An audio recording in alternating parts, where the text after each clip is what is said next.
Oh hey, you ever hate cups? Me neither. Speaking of which, there's this one difficult game where everyone keeps talking about, and you're either gonna appreciate it or just freaking dread it. Cuphead was announced on October 26, 2013 and was released on September 29, 2017 worldwide on PC and Xbox One, October 19, 2018 on the Mac, April 18, 2019 on the Switch, and July 28, 2020 on the PS4. The game was made by Studio MDHR, an indie video game development studio run by Jarrett and Chad Moldenhar. There are two types of levels of this game. One is the run and gun section and the other are the boss battles, both of which are pretty self-explanatory. And that's all about it. That's how simple the game gets. Moving on to the plot. Cuphead and his brother Mugman are idiots. They're so stupid they went to the casino and when their lives are at stake, they lost. And now they beg for their lives and in return they have to cause chaos in the Mushroom Kingdom. Now, the gameplay. In most 2D shooter games, let's say Mega Man for example, you shoot using a blaster. In this game, you shoot with your fingers. I love it. There are a handful of different weapons to choose from, and all of them are pretty fun to use. They all have their advantages and disadvantages. I mainly use the spread attack as I can have a wide range of attacks. You also have a super attack which you can use by filling up the card meter on the bottom left. Like the main weapons, there are different special attacks. There is also the parry mechanic which allows you to parry pink objects. This is a risky trick to pull out as most of the pink objects throughout the entire game are enemies and projectiles. If you successfully parried an enemy or an attack, you get an additional card on your meter, which really helps a lot. Let's talk about how the game looks. First off, the game looks stunning. No other game has ever tried this kind of art style before. Everything feels so lively, and sure, there are probably older games that have replicated this art style before, and they're most likely to be indie games that I've never heard of before, but this is the more major one to have topped it off. The animations in the game feel so fluid, and it really works well with how you move around. There are so many small details in both the foreground and the background. And not only does this game have the rubber hose animation, but they also accompanied it with a jazzy and catchy soundtrack. Wow, it really feels like I'm interacting with an old cartoon. Good day for a swell battle. I have to start the whole thing all over again? There are no checkpoints in any level, and every time you die, the game shows your progress through that level, which I guess can motivate you sometimes, but it is just painfully dreadful to see this. And not only that, but they also show a message of the enemy mocking the player. Up first we have the run and gun stages. There are two in each area of the game. In every run and gun stage, there are coins which you can use to unlock new abilities and weapons. The best part is that these stages aren't really required. That way you can just blast through the entire game just by fighting the bosses. But as someone who's a little bit of a completionist, I never skipped any of them. They're fun yet difficult challenges, though they're painstakingly long. Now let's talk about the main takeaway of the game. The bosses. They are Dark Souls bosses nerfed and disguised into cartoon characters. First up we have the slime from Dragon Quest. It's not a pretty difficult boss fight. It's really big and it moves really slow, which gives you time to attack. As the first boss of the game, I think this guy needs some appreciation. Next up we have Decepticon Betty Boop. This is the first boss fight where you get to fight on a plane. There is this tutorial for it before you fight the boss. It's simple, like the opening tutorial, as long as you're not a game journalist. This boss fight can be a bit challenging, but it takes at least a few tries, which happened to me. The next boss is a farm. You have to defeat 3 bosses. There are actually a total of 4 bosses here, and you can unlock the secret boss by not attacking the giant onion. It's a pretty easy fight. Moving on. Next are boxing frogs. The first 2 phases are manageable. Pretty much every incoming attack is easy to dodge. But when we get to the final phase, the 2 frogs turn into one and become a lottery machine. You have to parry the crank in order to damage them. Once you do, there are 3 faces that will appear on the white circles. Each one will summon their own drums. The snake drums have small drums which require you to jump continuously. The tiger drums have orange balls that float up and down with each platform. This is the stress-inducing one. Lastly, we have the bull drums, which have red platforms in the middle of the screen that will shoot fire above or below you. This was the first boss that I struggled with. It's difficult. Finally, we have the sunflower. This is a pretty tough boss fight, just because there's so much stuff going on in the first place. The last phase can be a bit tough, but there isn't much stuff going on compared to the first phase. Moving on to the second area, Inkwell Isle 2, we have DJ Immy the Great. I wish today's DJs have this kind of name. This fight is the hardest yet. It really puts your piloting skills to the test.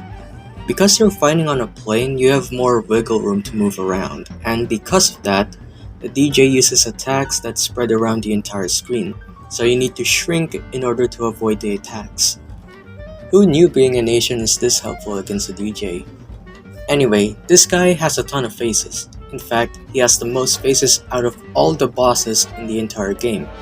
There is also a sort of secret face you can unlock by turning into a tiny plane while the DJ is scanning you. This will skip the 4th phase but will make the final phase more difficult. This entire fight takes a ton of tries to beat, but it's far from impossible. Next is the average parent in Candy Crush. You have to beat a series of 3 randomized bosses before entering the final phase. In the last phase, she throws her head and it chases you wherever you go, in addition to the giant candy rolling in the ground. The fight's not too hard, you just have to get lucky to get the easiest 3 bosses in the beginning and not get hit. Moving on, we have Balloon Clown. This is a pretty tough boss fight just because there isn't much room to move around. It's hard to keep on track of things because there's just so many stuff going on. But like I said earlier, nothing is impossible in this game. Next, we have Chicken Run. This fight takes a few tries to beat. You just have to constantly move around in order to not get hit, like the part where the bird goes crazy and shoots a ton of feathers. It's not the hardest boss fight. Moving on. For the final boss in the second area, we have King Ghidorah. This is the hardest one yet. You have to jump and move around the floating clouds while also avoiding his tail and the flaming meatballs. In the second phase, there are a bunch of little flaming dudes that jump and try to kill you. You can't tell where they're going to jump, so the only thing you can do is duck. Finally, in the last phase, flaming orbs will be shot at you. Be careful not to hit them as they become harder to dodge. They also have this flamethrower move that will fire in the middle, so try to get to the top so you have more wiggle room to move around. And that's pretty much it. This is by far the hardest boss fight yet. Let's move over to Inkwell Isle 3. We have B-Movie, except it doesn't make me question my existence. Just like the previous boss fight, you have to jump and move around the moving platforms. The first phase is nothing all too crazy, but when we get to the second phase, things start to heat up. The Queen Bee uses a variety of attacks, like a spear that will follow you around, a triangle that also follows you but shoots projectiles out of its corners, and missiles. In the last phase, she turns into a giant plane and is on the bottom of the screen. You'd want to use the lobber or the chaser weapon for this phase. I like this boss fight just because there's realism. Next we have American Captain Hook and the Living Ship. This is sort of a hard boss fight. You just have to keep track of incoming attacks, which can be a bit hard, especially in the last 2 phases. Overall, not the hardest, but still a challenging fight. Up next, we have Dr. Robotnik and the Iron Giant. This is the same as the DJ fight, but much more difficult. There are so many things going on, and you're most likely to get hit every time. In the first phase, you can only hit the head, chest, and the abdomen. Certain attacks come from each of these parts. By destroying them, the Iron Giant will gain new attacks. The second phase is nothing special. Every now and then, the giant robot's head continuously charges back and forth from off-screen to damage the player. Then we get to the final phase. Eggman pulls out his piece. Dr. Robotnik pulls out either a blue or red gem from the robot's mouth. Both of these gems do spread attacks, much like the chicken boss from earlier. Not only do you have to dodge the attack, but you also have to avoid the electrified walls that will appear. I could say this is the hardest one yet, but I spent more time trying to beat the dragon, so that fight is still the hardest one. What about some easier boss fights at least? Next is Sally's stage play. I'd say the second phase was the hardest. You have to avoid a ton of attacks while also paying attention to the background. There's this baby who throws bottles at you, so keep that in mind. Also, in the last phase, you have to pay attention to the audience. They'll throw flowers at you that damage you for some reason. I like this kind of attention to detail in both the foreground and the background. That's what makes this game unique. Next, we have German Rat. Just like the previous boss fight, most of the phases are easy, except the second phase. There isn't much room to move around here, and you have to jump up and down to avoid the flamethrower attack. You also have to avoid the bottle caps shaped like saw blades. Sometimes the bottle caps extend individually, other times every bottle cap on one side will extend, so you have to keep moving to the other side. Overall, not the easiest, but it's a quick fight. Next is Aerial. The first phase is not all too hard, but it's not much easy as well. There are attacks that take most of the screen and you have to shrink in order to get some room. In the next phase, she can freeze you and you have to mash out of it. This gets more irritating in the last phase where she will freeze you and you'll get hit by the floating spikes. But other than that, it's passable. Finally, the last boss in the third area, we have Spooky, scary skeletons and shivers down your spine. This is a very challenging one. You have a platform that can follow the train in 3 different places, and will only move if the vaults on either end are parried. You have to keep an eye out for the floating pumpkins as they will drop pink objects that can also parry the vaults, causing the platform to move. They're pretty much the worst thing to exist in the first half of the fight, so it's best to take them out before they drop the pink object. In the first phase, you have to shoot and avoid the bouncing eyeballs headed towards you. Moving to the next phase, the conductor pops out and attacks by slamming his hands onto 2 spots. You have to move the platform beneath his head where you can damage him while also avoiding the flying pumpkins. Onto the third phase, the flying pumpkins will disappear and 2 heads will pop out and their only attack is raining down lightning that moves closer to each side. This attack is slow, so you may have enough time to move around. You also have to avoid the ghosts that are chasing you. If you kill them, a pink skull will come out and will parry the vaults if ever made in contact, so be aware of that. In the last phase, in order to damage it, you must first parry the tail. Afterwards, the heart will become exposed, which you can shoot, and fire will come down after you. The grate will slam shut after a few moments, so you have to continuously parry the tail. This is the hardest one by far, just because of how many things are going on the screen and how long this fight takes. Moving on to the last area of the game, we're introduced to King Dice. This boss fight is the most unique and probably the most interesting of the bunch. In order to fight King Dice, you must play and finish the board by pairing the die. Whichever number you pick, you'll land on. The board compromises of save, start over, and fin spaces, and most importantly, the mini-bosses. The spaces numbered 1 through 9 are the spaces which contain mini-bosses. Some spaces have randomly generated hearts which give you an extra life. Every mini-boss is somewhat easy, but you have got to make sure you have enough hearts once the actual battle commences. King Dice only has one attack where he will send a row of cards. Some of the cards are pink so they can be parried. The problem here is that you'll lose a ton of hearts if you're not careful. Thankfully, after he finishes his attack, you can deal damage as he charges for the next attack. This is the longest boss fight I have fought, and probably the hardest one yet. Finally, we move on to the devil. This is the most tense fight yet, but it isn't the most challenging in my opinion. The devil attacks using either his pitchfork or just by transforming, both of which have 3 different variations. There are also minions that will come from either side, but they are easily killed. After getting enough damage, the devil will pull out his skeleton and escape through a hole leading to the next area. In the second phase, the devil grows into a giant, making it an easy target to hit.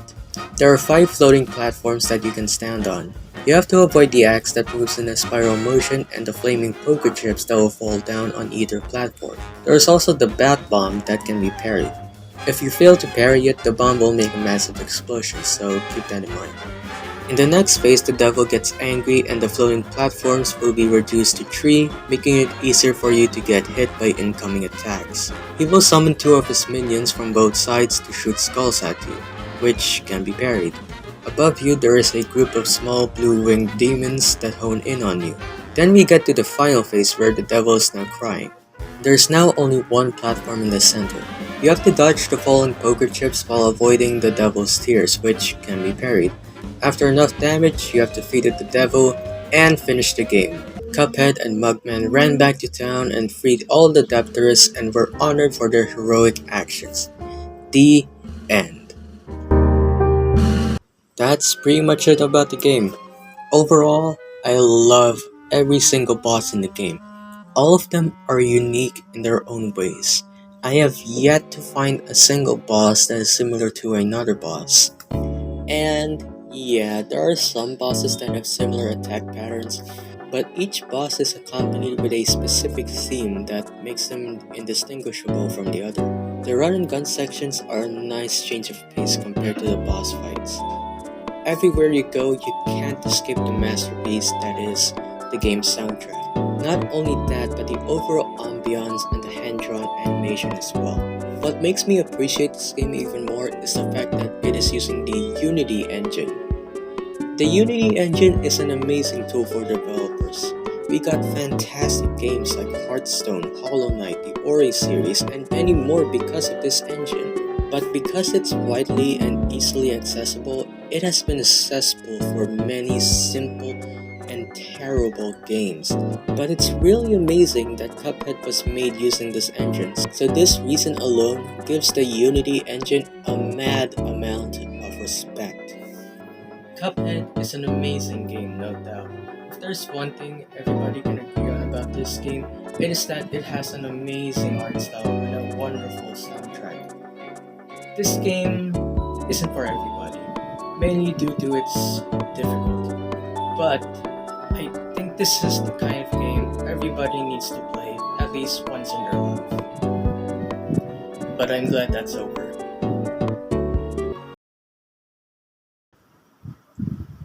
Anybody up for Halo? Oh, hey. What the Yeah, we've all seen this coming. Well, except that. Cuphead, the delicious last course. Huh, that's clever. Delicious last course, DLC. Well, I wish it gone deliciously immediately extinct. On June 11, 2018, Studio MDHR released a brand new trailer announcing a DLC for Cuphead. No gameplay was shown here, but it did reveal some vital info about the DLC, including a brand new playable character. Miss Chalice was already a character we knew in the game, a new location which means new bosses, weapons, and charms, and they also revealed a new character, Chef Saltbaker, who's totally not the main bad guy in the DLC, and it's announced to be released in 2019. After 3 more trailers, 2 announcing a port for the Switch and 1 for the Mac, we got another teaser trailer detailing the DLC.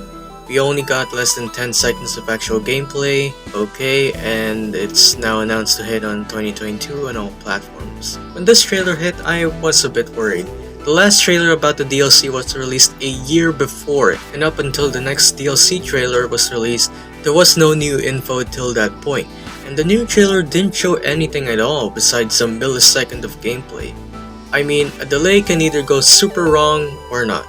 The original game got announced around 2013, got 2 more trailers separately at E3 2014 and 2015, and got an announcement trailer in 2017. So given all of that, a few more delays would have been understandable. It just means that the people behind the development of the DLC would have more time. But alas, after nearly 2 years, it was finally released on June 30, 2022 on all platforms. Well, that's a cool story. A bunch of delays, back and forth. To truly know if the game is worth it, I gotta play it. And given that I have played Cuphead before, it shouldn't be that difficult. So once you bought the DLC, you are greeted with a new title screen. Nice diapers. And once you enter your last save file, this guy comes and tells us to meet him on a coast. We meet him there and tells us that Chalice needs our help on an island for a mysterious discovery. So we head there with this cutscene. Don't worry, he's not a bad guy here, he just smiles like that. Gosh, Cuphead, I don't know, I hope she's okay. We sure are far from home. So Chalice arrives, gives Mugman a cookie, and they switch places. And looking back at this part, she just killed Mugman. Follow Chalice and she says that she is trying to find a way to escape the astral plane. She introduces us to Chef Saltbaker, the greatest chef in all the lands, totally not the main bad guy here. Apparently the cookie that Mugman ate only has a temporary effect and Chalice returns to the astral plane. The chef, who's totally not the main bad guy, came up with a new recipe that will bring back Chalice to life, and the ingredients we need are held by the most fearsome of foes, so we'll be committing homicide. After the cutscene, we are given the astral cookie that allows us to play as Chalice.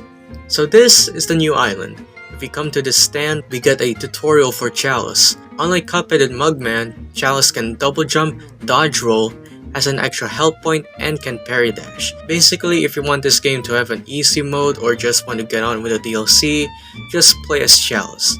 She also has her own set of unique abilities. Her Super Art 1 is the same as the regular one, but vertically. Super Art 2 gives you an extra HP, and Super Art 3 which just spawns a swarm of ghosts and a pink spirit that you can parry. So we head to the first boss of the DLC. The first phase has this big mafia spider. He walks around either from the 3 levels while some of his goons shoot fire at you. The spider would stop to either spawn a bunch of bombs, call some of his flies, or launch a caterpillar around the room. All of these attacks last a while so they can appear all at the same time. This phase is the hardest here, but it's easy to mess up here. It can get pretty intense sometimes, but it's easy to pick off those flies, and if the bombs appear, just dash in and out close to them to get rid of the bombs. I recommend watching out for those farts since you probably wouldn't even notice them most of the time because they don't appear that often. When transitioning to the second phase, there are these bombs that walk around both at the top and the bottom. Sometimes one of them is pink, which means you can parry them. But I wouldn't do that if I really have to. We got this lady that tip-tappity dances around while the record players shoot out 6 musical sheets. When it's green, it's safe to pass by it, but when it turns yellow and red, it's best to avoid it immediately. Be warned about these guys since if you run away from the red laser beams, you might run into them. Also, sometimes the bombs from earlier can appear here, so also be on the lookout for them. When the lady does her defeat animation, you can get hit if she does that. I restarted so many times because of this. It's pretty annoying that you can get hit by this. Then we enter the final phase where we'll be fighting a giant anteater. Once it does this animation, you can hit the snail to get a couple of hits in. This phase is pretty tricky. You can tell from which side the anteater is about to attack, but you can't tell exactly where it'll be attacking. It can attack from the top, the middle, or the bottom. Most of the time it'll fake out its attack where it uses its tongue to grab a bunch of flies, which then becomes a new projectile that bounces around, making it harder to dodge any incoming attack. The only way to deal damage is if you hit its mouth. It's easy to get hit here because you might accidentally get hit immediately by its mouth, which is the only place where you can deal damage. They could have just made the entire anteater exposable so that you can hit the anteater and just make the anteater's health bigger so that the fight will last longer. So after that, we beat the boss. Oh, never mind, there's another okay. After we beat the first boss, we gain access to this area where we fight the next boss. A literal cowboy. This is the first DLC boss where you fight in a plane. In the first phase, there are multiple things to be on the lookout. We got the boss's main attack where he shoots a snake oil that comes back in the same direction they were shot. Sometimes the cowboy pulls out a cactus either from the top or the bottom. There are these birds that throw dynamite and when it explodes, it lets out multiple dynamites as well. There are also these flying horses that appear either above or below where they shoot out a cactus ball before they leave the screen. This phase isn't too hard, you just have to be on the lookout for the projectiles since there are so many of them. In the second phase, he lets out a vacuum that sucks stuff coming off screen. Afterwards, he shoots out bolts that when they hit the ground, they shoot out gold and money. Like the last phase, you just have to be on the lookout for the projectiles. It's easy to dodge them if you know what you're doing, and I would recommend parrying the pink gold since it's pretty easy to parry them. Then in the next phase, he gets sucked by his own vacuum and becomes a living sausage.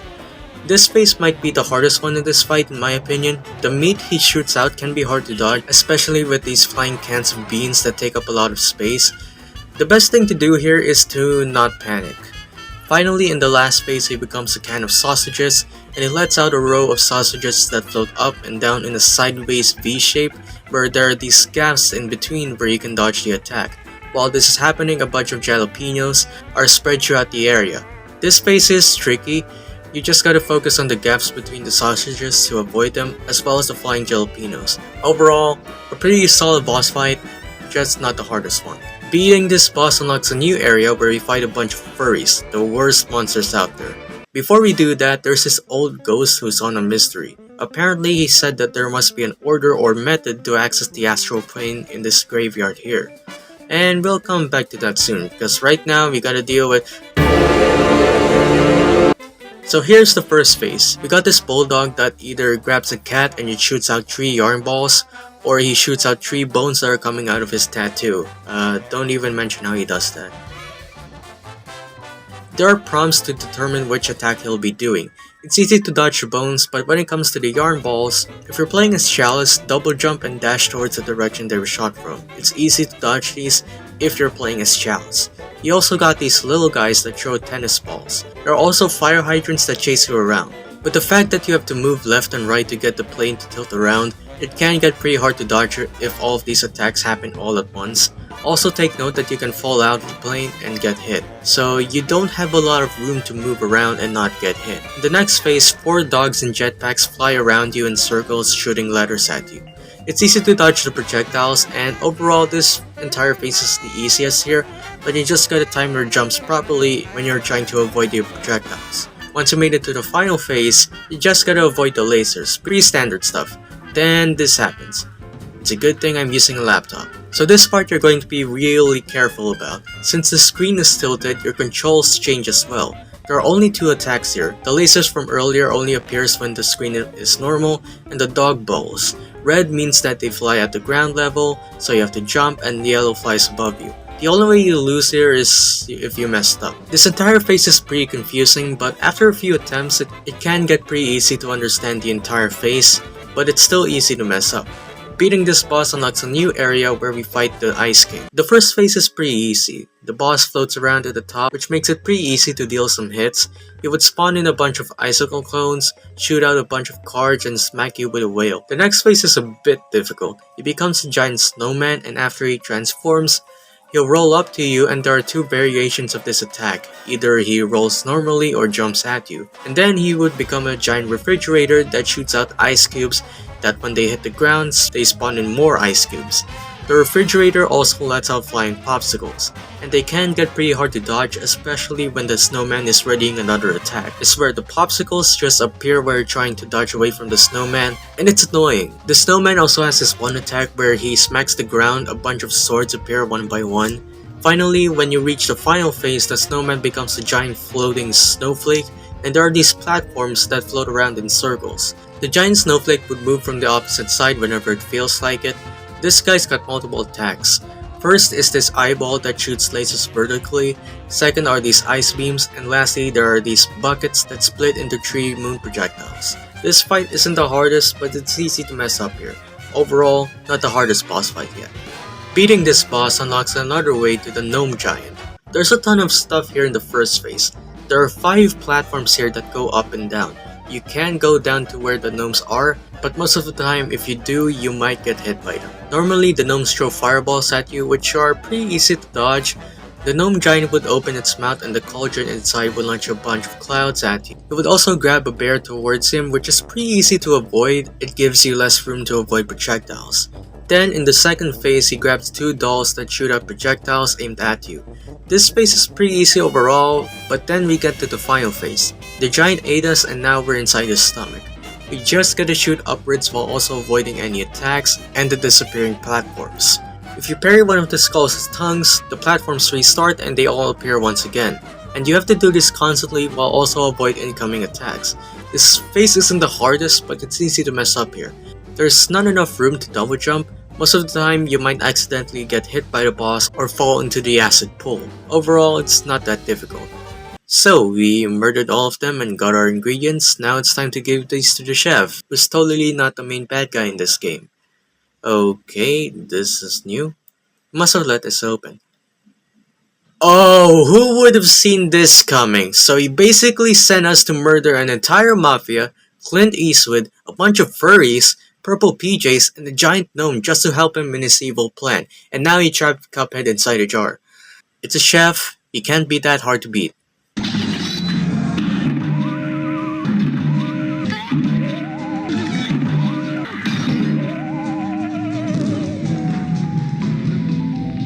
I swear, this damn cook put up more of a fight than the devil. The devil. So in the first phase, he does a lot of attacks. Firstly, there's this fireball that goes up and down that follows you where you are. This attack's not much of a deal, but it can be annoying at times. Secondly, there are these slimes that spin around the area. They're pretty annoying, but they're easy to avoid if you're really being cautious. Third, there are these sugar cubes that float up and down. They're also annoying, but I would recommend trying to parry the pick ones. You'll have less time worrying about avoiding any other incoming attacks if you do. Lastly, there are these biscuits in the form of animals that jump around. It's easy to accidentally get hit by them, but if you use the spread attack, they won't be much of a problem. Every time you restart the fight, the chef starts with either of the two attacks, the spinning limes or the sugar cubes. This phase is the longest here, which means this phase might be the hardest yet. If you want to beat the boss, you might need to use the super art that gives you an extra hit point. Trust me when I say that this is really useful. It's easy to mess up in this entire boss fight, so you might need to use the super art. If you're going to do that, you just need to save your super meter in the latter half of the first phase. It might take a while, so be very patient. In the next phase, there are 4 pepper shakers. You need to deal enough damage for the pepper shaker to attack the chef. This is the only way you can damage the chef in this phase. The pepper shaker sneeze out peppercorns, some of which can be parried. You also need to look out for this flaming guy. He jumps around to where you are, so be careful. Be aware of the falling leaves. If this happens, it might get difficult to avoid any attack. Overall, not the hardest phase, but still easy to screw up. In the third phase, the chef is destroyed and he sends out a clone that jumps around the screen. The clone is pretty big and has a wide hitbox, so whenever it is close to you, just dash out of the way. And also be aware of this little saw in the ground. This phase is short, but you have to be really careful not to dash into the clone since that might happen by mistake. Finally, we're in the last phase. The chef turns into 2 salt tornadoes and his heart bounces around the area. Now in this phase, you have to be extra careful. There's very little area here and it's easy to get hit by anything. The platforms fall downward, so you have to jump constantly. Because of all this, you can get hit by the floating heart since it moves up and down and left and right. So here's my strategy, just wait for the heart to float at the top. By then you can deal some hits because it's pretty difficult to hit it if it's down here. While you're doing this, you need to jump to get to the other platforms. So you just gotta aimlessly point your gun at the top and just look at the bottom to jump to the other platforms. If the heart moves at the bottom, just try to get to the top to not get hit. You might need to parry the heart if you need to. By the way, when you parry the heart, it cannot take damage for a few seconds, so be patient. Before this phase, I advise that you need to save up a full super meter in case you lose the extra hit point. This entire boss fight is the hardest boss fight in the entire game. As I said earlier, this chef put up more of a fight than the freaking devil. In comparison between these two fights, I'd say the chef is easily a better boss. This doesn't mean the devil boss fight isn't that hard, no. I also spend a lot of time beating that guy. It's just that I spent more time trying to beat this guy than him.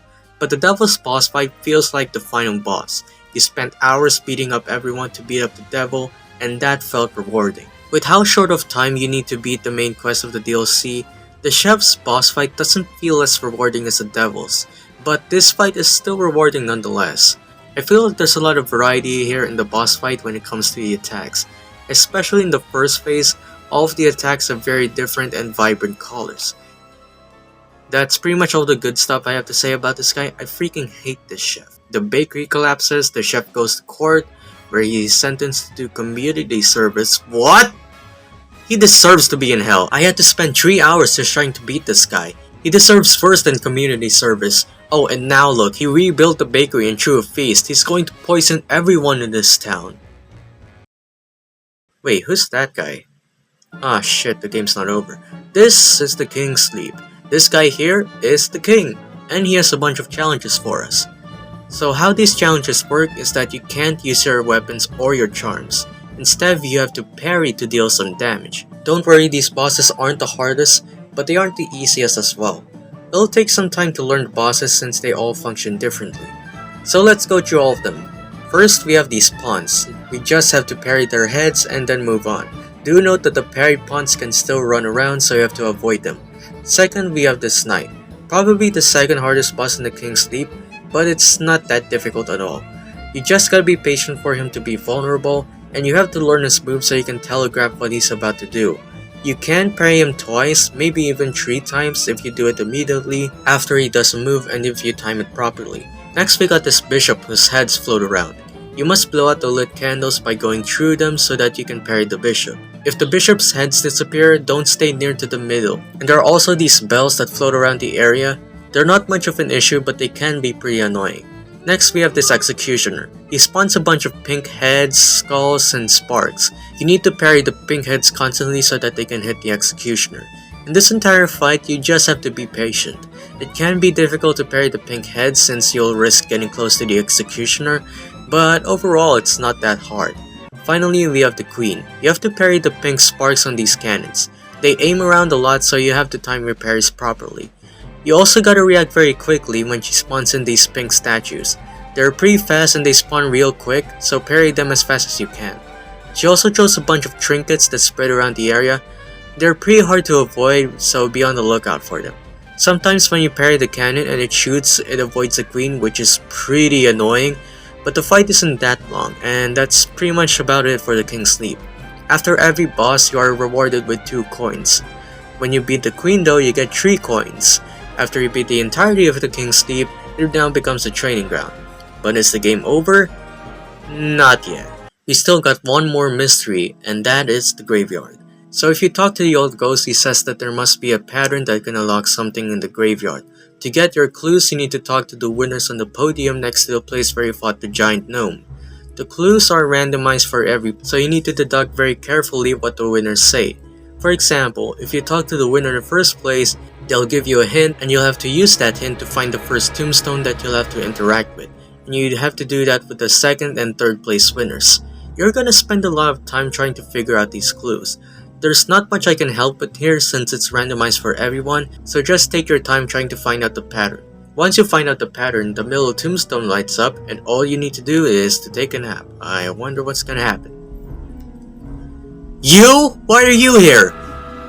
So we're fighting both the angel and the demon. This boss fight is short, but it's still quite difficult. The demon will always face the player while the angel will always be behind you. That just gave a whole new meaning. The angel's attacks don't do anything, but when the two switch sides, the angel's attacks turn into the demon's attacks, which deal damage. There's also this cloud that shoots lightning at the bottom. The cloud isn't much of a problem, it can actually help you get out of sticky situations if you plan it carefully. The demon shoots fireballs and a wall of fire. The only way you can dodge the wall of fire is if you look at the opposite side so that the walls turn into water. Another way you can dodge the wall is if you equip the charm that allows you to dodge through the attacks. But if you equip this charm, you can play as Chalice. And I recommend that you do this. You can beat this fight as Chalice, but I think it's easier if you do this instead. I recommend you use the crack shot so that you don't have to worry about not aiming at the demon. And if you do all that, you beat the boss. Like I said multiple times in the past, a chef took a lot longer to beat than the demon. And that's about it for the DLC. Honestly, I was expecting a bit more. It's a pretty short expansion if you look back at it. It only has bosses, no run and gun levels or anything. And it's pretty weird because while Cuphead is known for its notorious bosses, the run and gun levels are quite challenging as well, and it's bizarre that there's none of that here. The bosses though are great. There may not be a ton of them here, but all of them leave a great impression. They're all pretty unique and that's what makes them quite memorable. The King's Leap is also a nice little bonus. A bunch of short mini bosses that reward you with a bunch of coins. I'm guessing this is their replacement for the run and gun stages. They're short and not that challenging, but it was a fun time. I just wish there was a bit more. And the hidden boss fight, the angel and the demon, it was a bit underwhelming. The damn puzzle took me longer to beat than the actual fight itself. It's nice that the devil returned, but the fight itself wasn't that difficult. It's not easy as well, no, but I expected it to be very difficult. So that's the entirety of Cuphead. I can't say it's the hardest game of all time, but it sure gave me a migraine. So, I hope I no longer return to this game for some stupid reason like completing this game 100%. You know what? I think I might do that.